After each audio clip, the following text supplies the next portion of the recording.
currently recording on the computer. It says live on Facebook.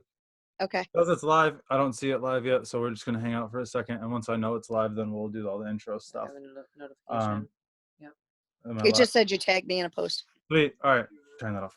Otherwise, it's going to be weird feedback. All right. What's going on, guys? Welcome to Redemption Fitness and Beyond podcast. Taylor's hanging out next to me. Hey.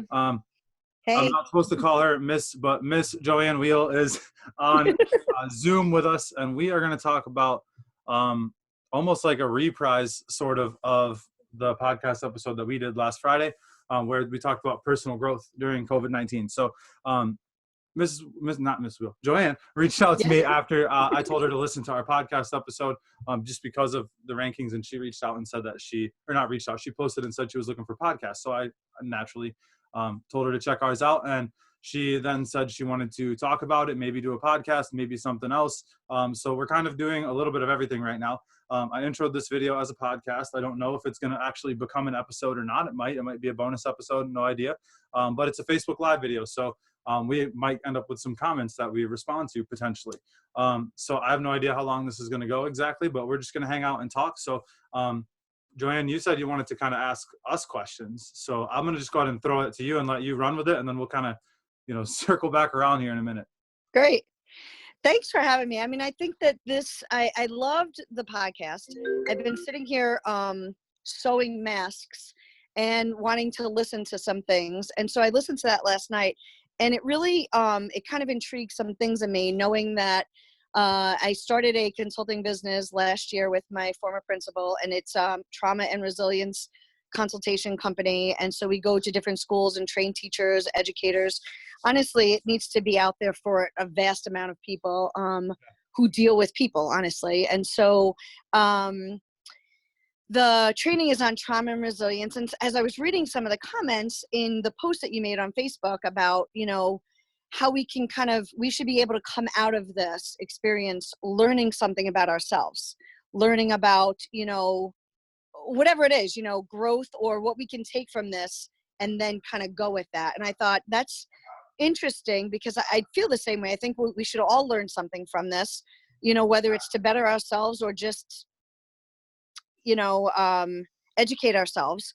Yeah. And so I was reading some of the comments, and I really it forced me to kind of put that trauma resilience hat on, because I was reading through some of it, like, I wonder what this person's ACE score is, because it made me, and we were talking a little bit about that ACE test. Yeah. And if you haven't taken it, take it. And really fast what that is, just the ACE. So ACEs is adverse childhood experiences. And so the ACE test was done about 30 years ago by two doctors who, it was in like pretty much this town, a suburban white middle-class America. So a lot of people think it was like, minority based, but it's not. It was done in middle-class white America. And it was actually started by a doctor, you'll find this familiar, who was doing weight loss surgeries. Yeah. And why people were like these, particularly women who had these weight loss surgeries, the common factor was so many of them had experienced trauma in their lives, abuse, whether it be domestic, verbal, sexual abuse, and how that had led to this using food as a comfort or whatever, and abusing food, a coping mechanism. Yeah. And so then he started giving these series of questions to his patients. And then they took this study and they took it outside of this weight loss program, and they did like a sample study and came up with like these questions. And they realized, like, shoot, people have experienced trauma. I'm known for a potty mouth. A lot of people who know me know that. And so they were like, trauma, like, wow, is that a leading factor to gaining weight? Well, if it's to gaining weight, what is it to heart disease? What is it to other health aspects of your life? And so the crazy part was the study was never taken seriously. So fast forward 25 years later, and the Dr. Nadine Burke Harris, who's now God, she's in California. She's a surgeon general in California now. She opened up a clinic in like a really poor area, and she started using the ACEs study. Like schools districts were like writing scripts for Ritalin, like this kid's got ADHD, like off the charts of, prescriptions for ADHD. And she was like, I need to dig a little deeper. Like, why are so many of these kids being prescribed Ritalin? Like, why are schools doing this?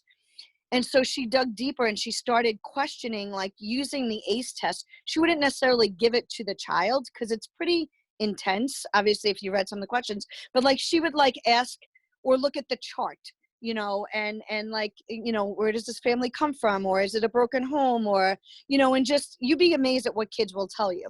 Yeah.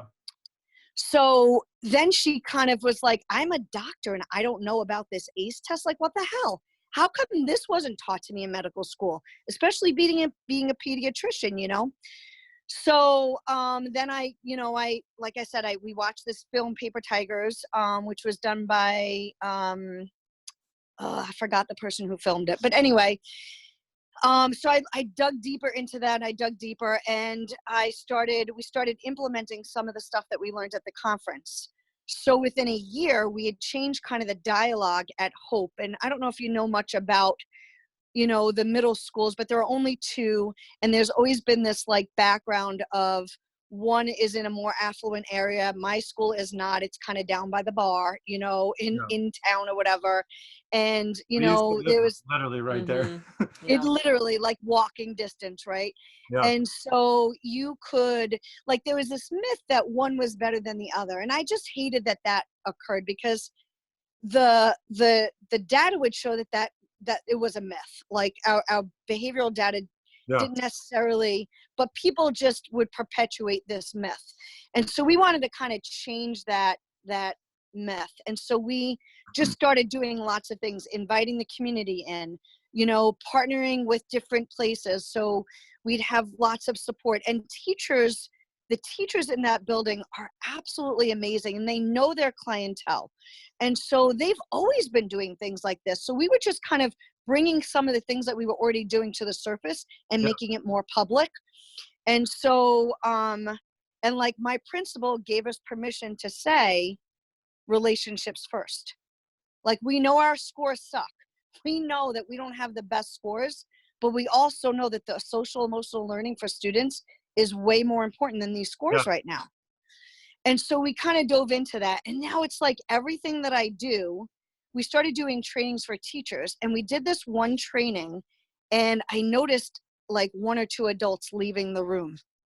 So I realized, like, shit, this training is getting to adults. It is kind of making something come to surface with adults, like and like their own stuff, their own trauma, and so we start talking about like regulation, like being dysregulated.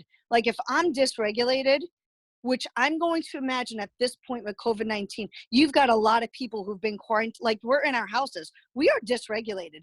Our systems. Yeah. So what are we doing to regulate ourselves? What are we doing to regulate ourselves?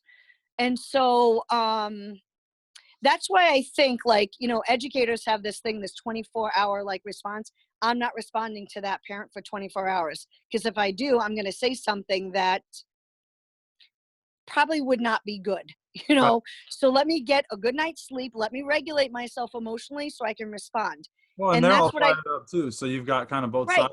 Obviously, they're pissed off at me about something because they sent me this email, right? And so it's just like, let me think rationally and let me think clearly before I respond to someone who's dysregulated, who's in an emotional state because they care for their kid, not for no other reason, but because they care for their kid. Maybe their kid's failing, maybe their kid's maybe their kid's being bullied, maybe whatever. And so they come at you in a way that's so emotional.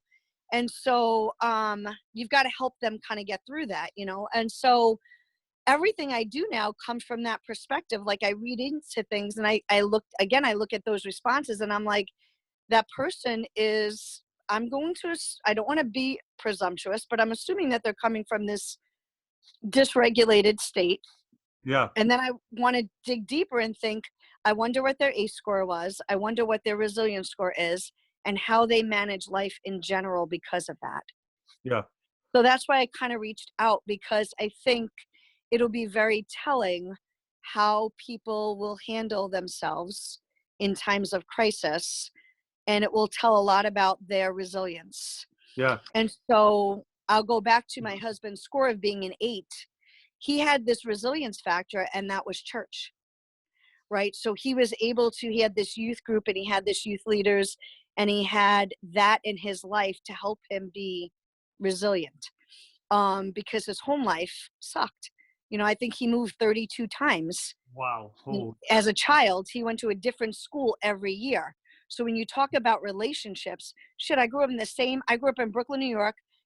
People don't think there's white picket fence there, but if there were, that was my life. My Yeah. mom was a stay-home mom. My dad worked for the New York Stock Exchange, Wow. pretty stressful. He worked for, like, not the New York Stock Exchange, but a company that sourced to them or whatever.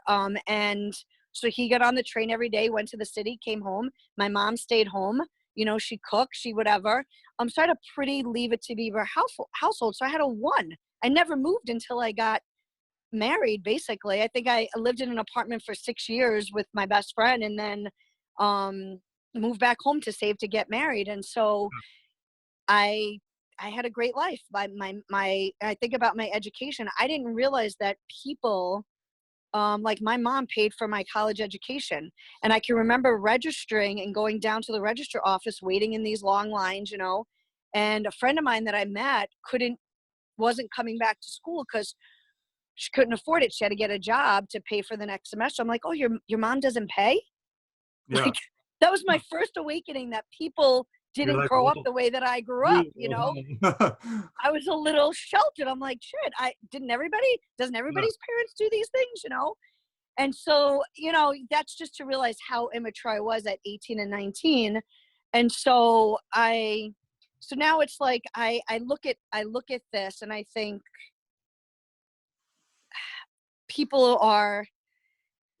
those ACE scores are going to come out really hard. People's ACE scores and how they're dealing with things are going to come out really hard in this time. And their resilience score is going to be detrimental into how they're going to deal with life at home with their kids, whether they're a single mom or they've lost their job or they have a sickly person that they're taking care of. Like, it's just going to be very telling to me. Yeah. And I think even now with the whole stay at home thing being extended, like, Yeah. I don't know about you, but like I'm pretty well connected with like small business owners, particularly gyms around the country, but in Michigan too. They're going crazy. They're like, people are Yeah. like, they're like, you can't keep doing this to us. Like, and I mean, I just was talking to somebody who came and picked up some equipment from the gym. Don't worry, we kept our distance from each other, but she came with stuff, and we were talking about it, and I told her, like, I understand where they're coming from. Like, I am getting restless. I'm not even like, I'm an essential worker with my second job. So like, I'm not even here all the time. Like if I was here 24/7, like, and we've talked about this, like, no offense to her or our kids or my sister, but like I would go insane. Crazy. Yeah. Do not lock up well. Like Yeah. it is not for me. So Yeah. uh, like I would definitely struggle. And that, like, this whole thing going on right now, like while I understand the social distancing and all that stuff needs to happen, like Yeah. you've got to challenge yourself. Someone like me, like I have to, because if I don't, like I'm gonna go nuts. Yeah. And you could ask Taylor. I've been working on, like, every day I probably come downstairs with a different idea of something I want to do. Yeah. Yeah. 30 businesses now. No, we don't. We only have 2. I'm just kidding. One's the gym and one's the online business. No, for real. I come down, I'm like, we should do this, and then Yeah. I have to be the dream crusher and be like, okay, Oh, really, remember that like thing that you said 5 days ago that you started? Like, let's I I haven't started any of them, but know. but there have been ideas, and so but that is my personality. Like you were talking about how your husband is very much like, he's had a lot of things happen to him in his life, and I'm kind of in that same boat, and I feel like I have not taken either of those tests, but I feel like I would score well, whatever that means. Like, I feel like I've had a lot of things happen and my resilience is pretty high. But I mean, I didn't even know your husband grew up in a youth group. I grew up in a youth group. Like, Right. there's a lot of similarities right there. And like, I am super blunt, and I always have been. And frankly, like, I Yep. think that's what causes me to get in trouble, because Yeah. Like, I mean, I very vividly remember a certain chemistry teacher, not Mr. Foy because he's awesome, but a different teacher that I had in high school would just say things to me that were off the wall, and I'm like, whoa, like you can't, like, well, you shouldn't even say that, and two, like, Right. explain that because that makes no sense. And then I Right. got sent to I got detention multiple times in 11th grade from this teacher because I was challenging him in front of the class, and I wasn't even being rude. Like I was just No, right. You were, well, right. And educators don't want to be challenged at all because, yeah. like, I'm it. Well, I shouldn't say that. That is an untruth. I would say old school educators But he because was I very would, cool, yes. yes, you don't even have to tell me your name and I could tell you who it was. And so old school educators don't like to be challenged. I think that forward thinking educators want to be challenged because they want to use that part of their brain to kind of go back, like have that dialogue back and forth. But I think we're so brought up in a stage where if you question someone of authority, then you're being disrespectful. Yeah. Well, that's not true. Like you're questioning, and we shouldn't, as kids, be able to question. And I mean, I have my opinions about that too. Like, especially being a mom, like sometimes it's just because I say you have to do that, right? So That's actually a really funny topic because I feel such the opposite of you, where I don't feel like I am in any position to challenge anybody. I was raised to respect my elders. right, I mean, like old school book, like right, I don't do it yeah. disrespectful though. No, and I know that. I know. I'm just saying, like, as a kid, I was Maybe almost in high scared. school. I was almost scared into, like right, respect. not to do that. And, with doing that, I feel like, well, if I'm supposed to respect my elders, I can't question them. Like Right. that's there was like a connect there. So that's what I'm saying. Like, I want to push back on that so bad, but I won't. Just not even on you, just on that whole idea. I know, but I'm just saying, like, as a little kid though, how was I supposed to know that right. who was Correct. telling me this was wrong? Like, Right. I didn't Right. know. I don't even think it's Right. necessarily wrong. I just think it's a different learning style. Like if I'm told to sit in that classroom and not ask any questions, within 5 minutes I'm zoned out and there's drawings all over the desk, and I'm not even Correct. that's not good for anyone. Correct. Like if I'm sitting in that room and not able to ask questions that might be viewed as challenging, like then I'm painted into this picture of this disruptive child, but I'm just trying to learn. Like Right. I'm genuinely wanting to learn. Particularly we were learning about evolution, and I grew up in a church where up until very recently, probably the last couple of years, like my eyes have more or less not, I'm not gonna say open, like I'm not a Christian, but like microevolution. I didn't even believe that was a thing. Like microevolution, and like I mean, I was I'm not gonna say anti-homosexual, but for a while I was like, oh, that's super wrong, and like I'm not even gonna go down that rabbit hole right now. But like that, I was mean to people in high school, and so like very recently, from me like pulling myself out of well, not really necessarily, like we decided to stop attending the place that I not learned that stuff, but where like that Sure. Yeah. And when we left that, I started seeing like, whoa, there's way more out here. Like, and like, Sure.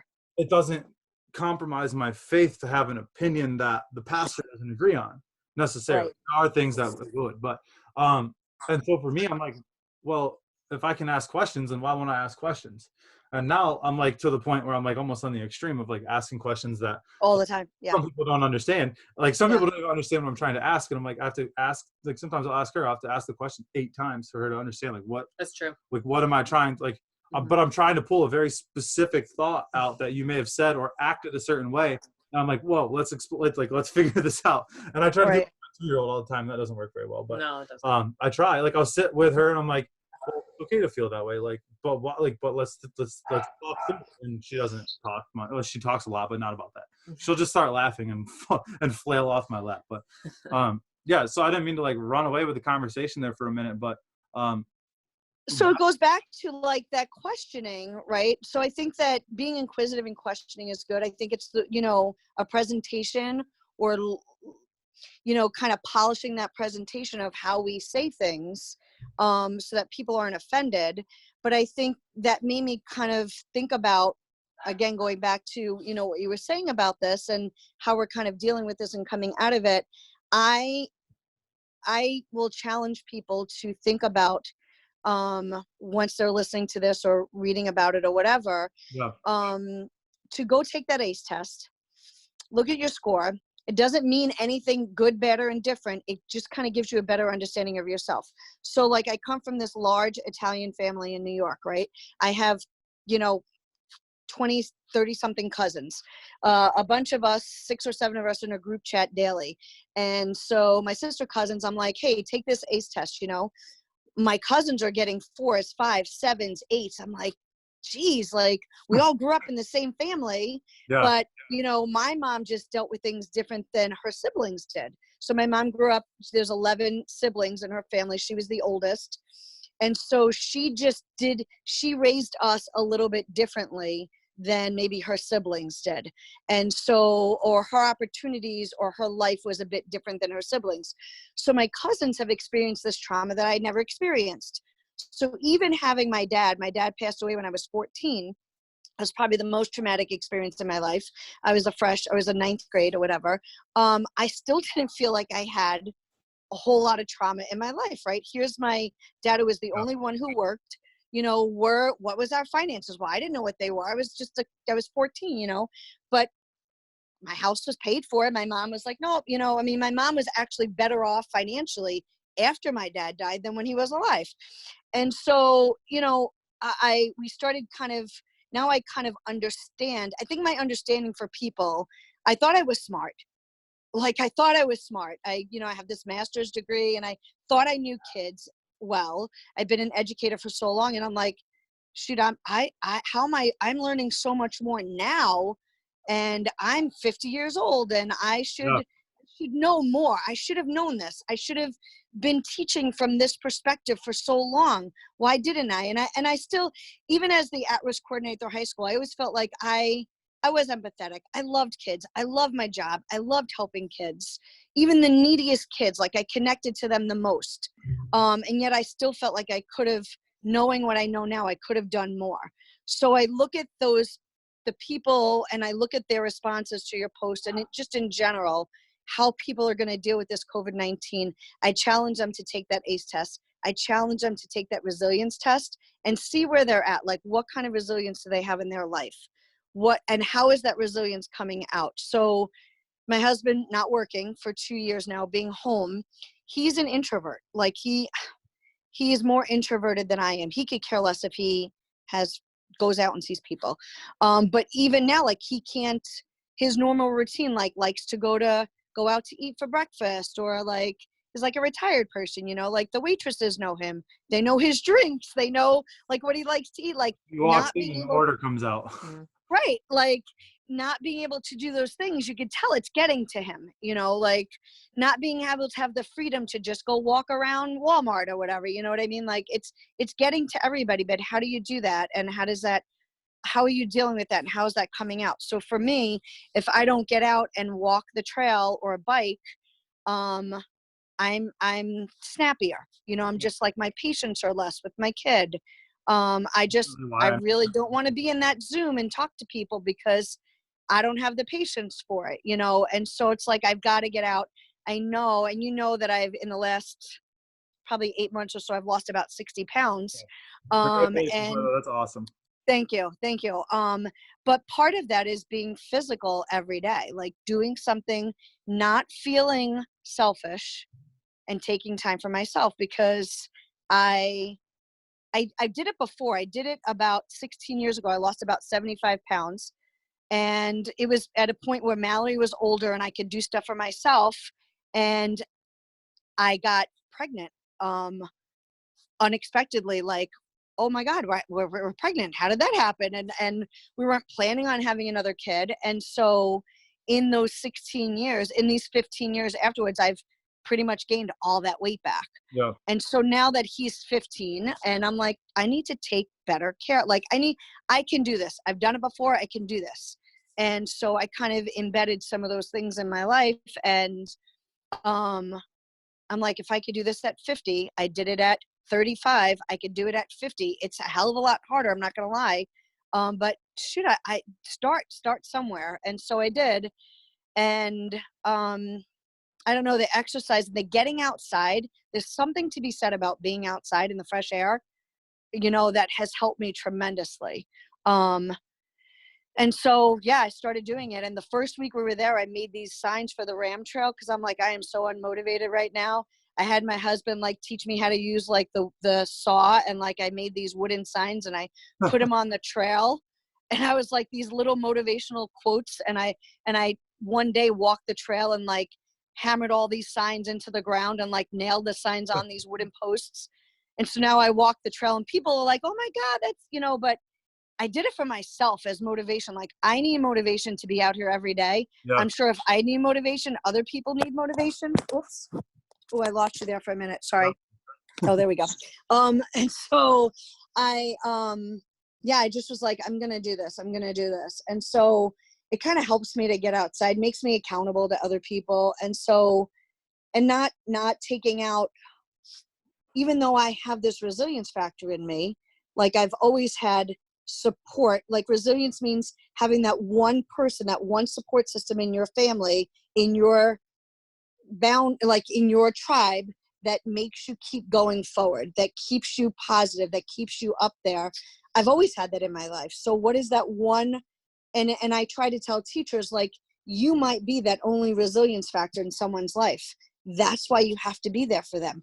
That's why you have to be positive. That's why you have to make them inquire and like engage those questions, like you were saying as a student. Like, so we may be that only resilience factor, and you have to kind of support that. And so I had that my whole life. I've provided that to my own kids. You know, I can be their resilience. I can help them go through tough times. We can do this as a family, even with my husband being sick. Is it draining? Yes. Does it suck? Absolutely. Especially when, you know, he's like that half glass, like the glass is half empty. I'm like the glass is half full. So now I feel like I got to carry that glass for the both of us, you know? Yeah. So yeah, I want people to realize that it's okay and give yourself some grace. But take that and understand yourself a little bit better in why you're maybe responding to this, or why people are responding to your post, or to the way that they're reacting or responding to this whole pandemic and being quarantined. Yeah, well, I think there's so many little hot button areas inside of this thing. You know, there's the, I mean, the religious, like, is a church essential, stuff like that. Like, there's that side of it, which, like, whatever, we can go down that rabbit hole. There's the political side that, like, I want to just absolutely unfriend everyone I see that decides to rage about politics right now. Like, there's all these little issues, and like, I don't know, the one I guess that I find myself pressing into is like, are you making yourself better right now, or are you not? Like, because you're at home for so much time. Like, I mean, we went outside. I hate yard work with a passion. Like, I don't know, I Me too. liked it. And we went outside. We probably spent 10, 15 hours total since we've been locked down, like outside cleaning the yard and like just doing stuff like that. And it's so, and I feel like I'm learning how to do stuff. Like, granted, Right. it's very basic things that I probably should already know, but like, I'm like learning that stuff, and it's okay. It might be a small new skill. Like, I'm reading, actually reading. I usually do audiobooks. Like, I'm actually reading. Like, I'm doing a lot of things that I do not typically do because we have all this extra time. And on Right. top of that, like, I'm working 60 to 70 hours a week, probably, between That's crazy. online and GoPuff. And so I guess, like, the big thing is, like, we're in the house. We're like, most of our time usually is us driving to dinner, sitting down, ordering dinner, letting them make it, coming home, like unpacking the kids, wrestling the kids. And then now it's 9 o'clock at night and we don't have any time, but now we're home. So Right. I throw everything in the oven, or Taylor throws everything in the oven or on the stove or whatever. And then we eat, and that's been 45 minutes. And now it's, now we have two extra hours to work with. Hours. Right. And Right. that time is going to compound. And like, there's going to be people that, and like, I mean, the podcast starts off with me saying like something along the lines of like, if it's going to be like, you're going to, something about me, if you're going to be pissed off at me for like busting my ass, like, then I'm sorry, but like, I'm not sorry at the same time, because Sure. I'm taking the extra couple hours we have and I'm reinvesting that back into myself or my family in the sense of the business. Because like right now with the business, I own a small business, a brick and mortar studio here in Holt that is like, I mean, we lose members. It happens. And it's not what people are signing up for initially. So yes, there's going to be some churn out of this. And it's forcing me to back up, take a few steps back, keep this thing afloat, work with my staff and communicate with them and be very open. And we as a group collectively figure out how do we keep the gym open. And then at the same time, I'm essentially launching, sorry, I'm saying in face, essentially launching a second business, which is this online thing, this remote training, this virtual, which is crazy, coaching business, because I can't sign you up for the gym and we're losing clients. Like, I mean, not fast, but like 1 or 2 a week. If we're like this for another month or two is not great. Right. So what are we doing to how are we building? How are we becoming better? How am I allowing this situation to let me grow? Like, you know, there's the pressure builds diamonds, like that saying, like that is exactly what's happening right now. Like everyone's under stress and pressure that we've never felt before. And I don't believe after this is over with, we'll feel it again. And so like, thank God, because this is very stressful, even for people that seem to be doing okay. Like it's still very stressful for everybody. And so I just think handle it differently, right? And I think so, a lot of the backlash on your post too was perspective, because honestly, like that was the way I said it too, or the way the post read it. But well, I mean, that's perspective, because I mean, if I read the perspective of like I'm busy and I have to be locked in this house and now I have to do this, I have to do that, well, yeah, you're gonna read that with like, you know, some like harsh feelings. But honestly, like if you're someone who used to work, who is now home with their kids, that has to now homeschool them, now you're a teacher. Like you've just learned a new skill, being a teacher. Like, you don't have to be, it doesn't have to be something that you don't have to be doing because of this quarantine. Like you have to be teaching your kids, you know, obviously. Well, or maybe you learn how to cope with your stress without going to the bar. Like that's a skill. Right. And all educators are like, yes, now you understand what we go through all day long. You've got to teach your kids, you know. No, I'm teasing. I mean, I think, like what is your perspective of it? I mean, again, I'll go back to my husband being, so for the last 2 years, he hasn't worked. He's been home all day. So he's not minding actually. Like he's used to like being in front of the computer and like doing the things he likes to do. He's a genealogist. He took on genealogy when he got sick 18 years ago. And he is so into it. He's so good at what he does. So he decided to open up a business. Like you say, like he got certification to be a certified genealogist. So now he could do your family tree. He could work for attorneys that are doing like family law, and like they have, like if you have like a will and like you've got to find people and you've got to, you know, like this new 23andMe and what that's unraveled. Like he has found some, you know, just bizarre things for people. So he's in front of the computer all the time at home. Or like if he doesn't feel good and he's having a really bad day health-wise, he'll, you know, be in bed watching TV. He's used to doing those things. I'm not. I don't, I like people are asking for Netflix series. I haven't watched TV in 2 weeks. And like, I like a good Netflix series, don't get me wrong, but I know if I sit on this couch, I'll become a couch potato. I don't want to do that. Like, I don't want to. And so I'm sewing masks. I'm going outside. I'm getting yard work done. Like, we're going to paint this basement. We're going to like, you know, we got to do things. Before you're not allowed to anymore. What's that? Make sure you get your paint before you can. Oh, I got it like a month ago. Like I was really, I had like, when this came out, I'm like, get that paint. Like I want to do it. My intent was to do it 3 weeks ago. And then I realized that I have this skill to sew and I should help other people and sew masks. And that has kept me in my, now what I call my sweatshop of a laundry room. I'm sewing masks. But yeah, like it's just,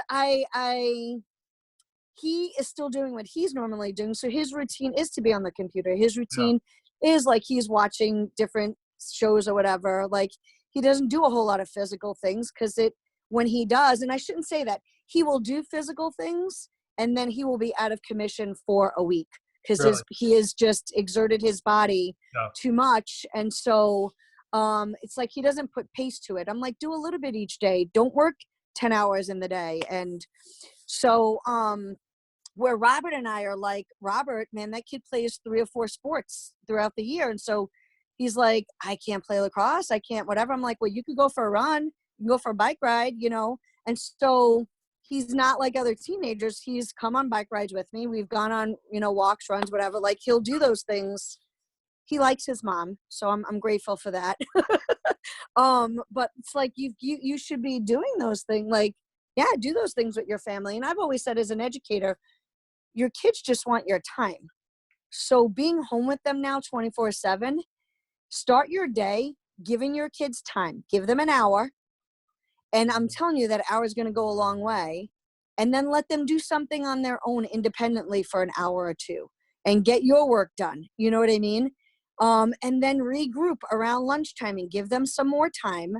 Like, I'm not saying in this quarantine you have to spend 24/7 with your kid, but if they're asking for your time, shoot, that means they're craving your time and they need your attention. So start your day by giving them the attention.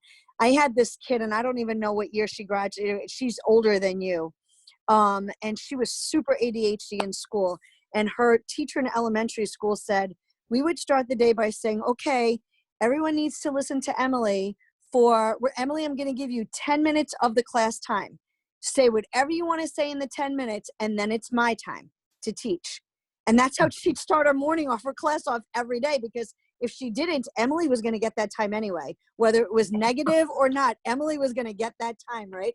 So she would just start her day with, let me just give Emily this time, right? And so I'm like, from a teaching perspective, I'm like, that's ingenious. That's amazing. Yes. So now from a parent perspective, start your day off by giving your kid that hour, and then let them watch YouTube or TV or whatever, or play a game or color or do their school, like whatever it is that they can do independently, and then regroup and just do, like, and I know people will argue with that. Well, I've got to be online at 8:00. Then it means I've got to get up at, whatever time. Well, then you're going to have to get up at 6:30. Huh? I said tough shit. Get up. Tough. Like, I mean, like you've got to be able to do that. And I mean, I say that, and I have a teenager who sleeps until noon, so it's easy for me to say that. Yeah. But I, even as a mom who worked and went to grad school, and my husband, when he was working, he traveled all over the country. And when he wasn't traveling, he worked second shift. So I was like a single mom anyway. He went to work at 2 and came home at 10 or 11. So anything that happened with the kids, I did by myself, which meant taking to extracurricular activities, games, cooking, whatever, practices. And so it's like, I don't know, you gotta give them that attention that they're looking for. They're gonna get it anyway. Yeah. And you're not gonna like it because it's gonna annoy you or, get into your time. And so I just think it's having a new normal, like creating a new normal for yourself. Well, it's getting into a routine, and we talked about that. Mm-hmm. Like, that's exactly. It might be different than your old routine, right? Oh, it's most likely going to be different. Unless you already work from home and homeschool your kids, your routine's definitely going to be different. Right. Like, so it's just figuring out what works. And for us, like, we went over that in the podcast. I'm not going to go through that again. We went over that. Right. It was great. Yeah. And it works very well. I'm not going to say perfectly, but it works very well for us. Mm-hmm. And like, just recently, honestly, I was like, you know what? No one's at the gym. No one goes to the gym. I wasn't getting anything done up here, and I have a 12-foot whiteboard at the gym. I told Taylor yesterday, I was like, I'm going to the gym to work for a couple hours, and I got so much done. I told her, I was like, I'm going to the gym again, and I'm probably just going to start doing that because I can get a lot done in 2 or 3 hours and then come home and spend a bunch of time with my kids rather than before when I'm all over the place, like bouncing from the house to the gym to a meeting at Starbucks, going across town. So it's looking at the benefits and the good things that are happening right now, which for me is like, I'm getting my life and my schedule under control. And when this all goes back to us being able to go out and do things, like I'm going to want to like overexert myself. But I think I'm learning right now that like, if I just slow down, like I've told people no more times than I've told people yes to meetings in the last 3 weeks. And it's not because I don't want to talk to people, but it's because I have to prioritize my time. And I've never been good at that. And right now, I've told you probably 100 times, like I will work myself away right now if you let me, because my work and my office and everything is the same. And so I don't do well in that situation, which is why I'm like, hey, I'm going to go to the gym and try it out. And that is working for me. You've also won over being Freya's favorite. So congratulations on that. Mean? Just spending more time with her in general.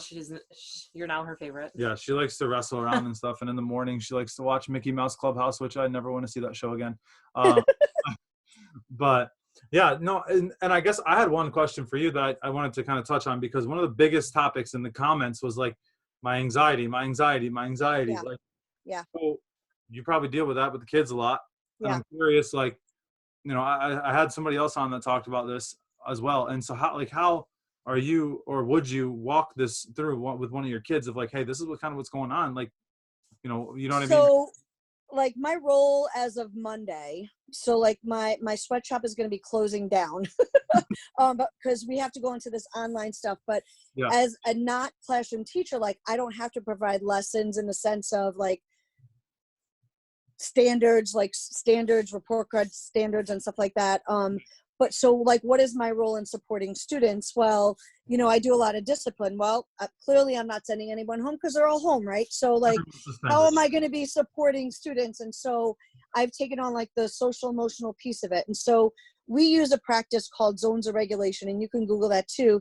And that zones of regulation was created for students with autism. And so I became familiar with it when I started going to my trainings in Kansas. And it was for students who had like very minimal language skills. And so they used pictures or colors, zones, to attach a feeling to. So like the red zone dealt with a lot of anger, frustration, that sort of stuff. Blue zone was more like sad, depressed, that sort of thing. Green zone was like, I'm good, I'm in a great place, and so there's 4 zones. And so we started using zones of regulation in our classrooms at Holt. And now lots of classrooms use them, lots of teachers use them. And so we created a thing where a kid could check in the morning. So we had this free website that we were using last year. And now that we don't have it this year, one of my teams, 5th grade teams, created a Google Doc where a kid could go in on their Chromebook, check into their Google Doc, and click what zone they're in. And so then that information would go right to the teacher, and the teacher could see what zone students were in. So some teachers use it paper, like physically you could see the zones that kids are in. So when we teach zones of regulation, I teach it to teachers like, if we're asking students to ask what zone they're in emotionally, you have to be vulnerable to tell you as a teacher, as an adult, what zone you're in. So like if I come in and I zone and you see, oh shoot, Miss Wheel's in the red zone, maybe I'm not going to give her such a hard time today, and so that helps students to understand that like adults are in different zones too, and we have emotions too. So I talk about like, I take my kid to the high school. It literally is a 1.5 miles from my house, but in that 1.5 miles, I'm so aggravated by him because he has said something or like brought something up that has just pissed me off. And now I got to go to work and I'm pissed off. And so I have like an hour to regroup and get myself in a better place. So what do I do? So there's these strategies for each zone that we give kids. And so like, if you're in the red zone, here are some strategies that you could do to get out of that zone in a better place. If you're in the blue zone, if you're in the yellow zone, and we have these strategies. So as I work through next week and what this online is going to look like, I will be giving links to kids. So I'll send out this Google Doc to them, and they'll Google Sheet, and they'll have access, and like I'll get their zone back, and then I'll be able to give them a link to go to practice maybe some mindful activities, maybe a little yoga clip, maybe some of them like just a manipulative, listen, I want you to go play with Legos for 10 minutes and kind of regroup your brain or whatever. So it's just different things. A lot of it has to do with their mode of learning. So maybe they'll journal, maybe they'll draw, or maybe they're in the green zone and they're like, hey, I'm great today. And I'll be like, okay, why don't you go do something extra for somebody else? So like help your mom with another chore, help your sibling with their work, because you're in the green zone, you're already regulated. And so you can help somebody else, who maybe isn't. And so I'll be doing that for our students and for our adults, families, kind of teaching them about that. Because I think we're going to see more dysregulated people.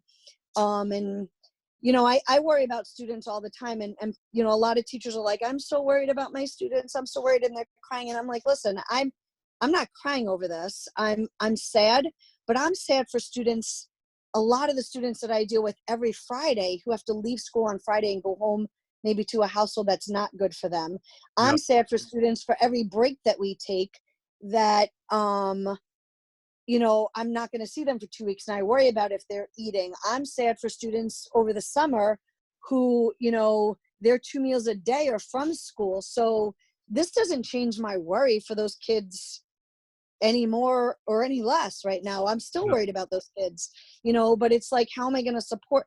So now I got to think out of the box, like you're thinking, like, how can I support them? So I've got to remember, I've got to reteach them to use these zones so that they can do it at home for themselves.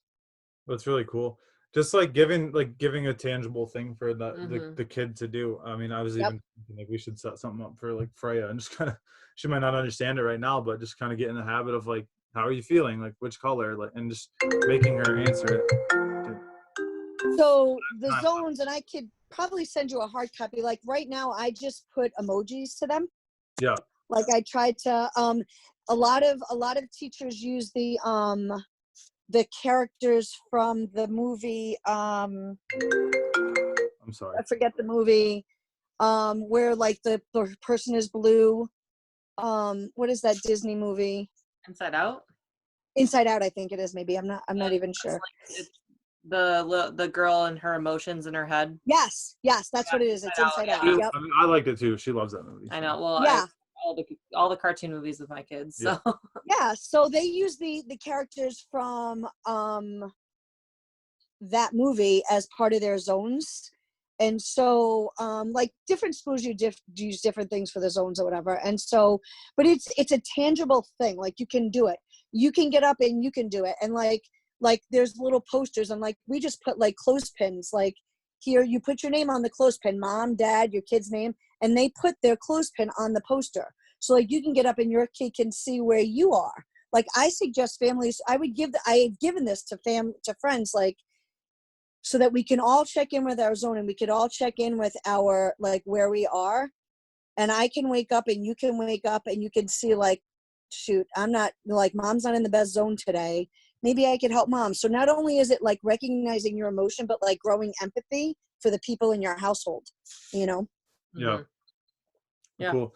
That's just good conversation for sure. And just being able to like kind of step into it being challenging, but also being able to like look at it objectively and be like, all right, well, how can we help these people get through that? I mean, I've said this before a couple of times on our podcast and live videos and to my clients that I work with is like, you know, right now, like whether you want it to be or not, it's a massive moment for you to grow, or it's a moment for you to sit here and watch everybody else, or watch other people grow. Right. I would challenge you to, like, if you're listening to this podcast or if you're watching the video, figure out where is the area that you can grow. And, you know, what can you do to step outside of your comfort zone and to become something? Whether it's a dad or a business owner, for me, if a dad, a business owner, a husband, you know, whatever, figure out something and press into it and really push it and really try to push the boundaries. Because I think you're going to get through a point, like the sticky point, and then it's just going to keep going. You're going to be like, that momentum is very difficult to stop.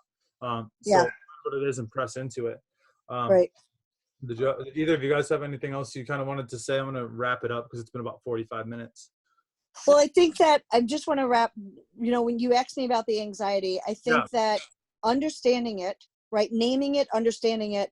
I talked about prior, like when I was younger, I don't think we necessarily called it anxiety. I was a worrywart, right? I just worried about everything. I still worry about everything, but I don't have anxiety where it's crippling, right? I don't, that's not like, you know, but people do that. That is, it is a thing. And so, but identifying it, I think using something like zones of regulation, where you can identify your emotion every day or even throughout the day. So in school, like a kid, they may have a great morning, they go out for lunch, they go to recess, something happens on the playground, sure enough, that zone is going to change. You know, someone bullied them, someone said something, and so that zone is going to change. Recognizing that your zone changes throughout the day, and that's okay, it's going to happen. What do you do about it? And so what strategies do you have in place for whatever zone you're in? And so that's what we're creating, a document to send home to families. And I think, shoot, why didn't we do this sooner? Why didn't we send this home to families anyway? Just because we're doing it in school, I should have been sending that home to families when we weren't quarantined, you know. Yeah. So it's making me think that too. And so I suggest for families, you know, for all families, whether you're high anxious or not, like looking into doing something, identifying your emotions each day. What are you doing with those emotions? How are you helping the people in your house deal with their emotions? And you know, because everyone's going to do it differently. My husband's surely not going out for a 10-mile bike with me. You know, he's just not, but he bought a tricycle, right? So like, that's the first step. Like, he Yeah. can't ride this bike the way that I'm doing it to lose weight, but he bought a tricycle, and it just got delivered yesterday. So I'm Yeah. like, well, that's a step in the right direction, Yeah, right? for Like, sure. that's good for him to do, like, do something to help yourself. And so for everybody, it's going to be different. And I'm not suggesting that everyone just go out and, you know, but find what it is that you can do. So maybe it is your crafting. Maybe it is opening up a small business. What does that look like? Maybe it's, you know, sewing these masks. Like for me, that just passes time and I'm helping somebody else. So find it. And yeah, check out zones of regulation, check out the ACEs, the ACE test, check out the resilience test. You can probably watch Paper Tigers, which is the documentary that I started kind of inquiring and learning all about this from. Great documentary. You can Google it. It's pretty good. Yeah, I'll try to link all of those things in the show notes and the YouTube channel, like in the description for all of wherever you might be consuming this at. Just look below the video, and Yeah. it'll be there. Maybe not, probably not on Facebook, but everywhere else. Whether you're audio or video, doesn't matter. Just look below wherever you are, and it should be there. Like the links to the ACE and the resilience and all that stuff. So, Joann / Miss Weil, thank you for jumping on. It's so weird for me to call you Joann. That's awesome. No, I think it's awesome. I love it. Did No, you- I appreciate it. I mean, I think it was definitely a forum to share and maybe help others as I was reading those comments. Yeah. You know, I'm hoping that it could help somebody to kind of get through that and understand, you know, how they can help themselves. Yeah, for sure. Did you have anything else you wanted Nope. to add into? No? All right. So you guys, well, thanks for listening. Thanks. Consuming this piece of whatever it is in any way you're listening to it. Subscribe to whatever channel you're listening to this or watching this on. That'd be cool. Or you can follow me on Facebook. But other than that, thanks, guys. Joann, thank you. Appreciate your Yeah, time. thanks. Have a Alrighty. good day, guys.